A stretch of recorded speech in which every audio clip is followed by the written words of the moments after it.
Mina olen lookeskooli direktor ja kui ma ära tulin, siis päeval oli meil seal mingi mess ja praegu parasjagu käib kontsert.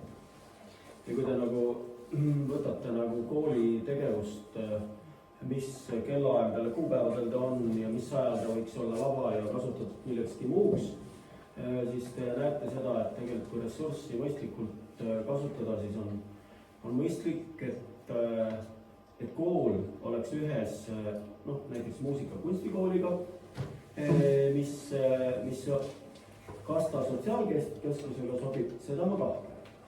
Aga kool on ka selline asi, mis Muugal arvestades seda olukorda, mis seal on, et seal on üksjagu selliseid noori inimesi, kes on mingi muu sissekirjutusega.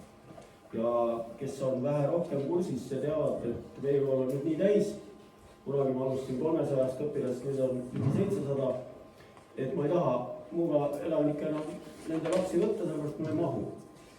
Ma loodan, et kunagi on Muuga koolil täpselt sama olukord, kui kõik tahavad sisse kirjutada mitte enam Jõelähtme valda, et kõik tahavad Muugale sisse kirjutada.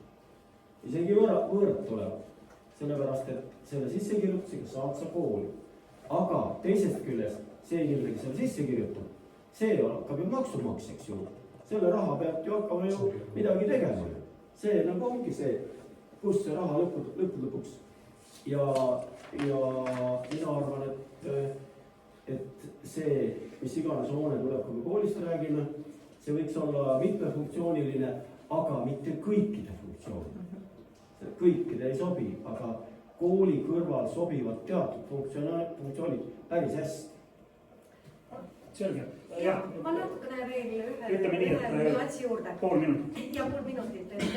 Ärme unusta seda multifunktsionaalsust, aga ka multikultuurilisust. Me oleme siin Muugal, kus on ka vene rahvusest inimesi ja mina näen just selle keskuse mõtte. Me oleme proovinud ka Muuga seltsiga ühendada nii Muuga seltsi eestlasi kui ka vene keelt kõnelevaid inimesi ja see ei ole väga õnnestunud. Kui me saame selle suure keskuse või ükskõik millisel moel, kas kooli juures või siis eraldi majana, igal juhul saaksid seal kõik eri rahvusest inimesed ka kokku. Ma olen täiesti kindel.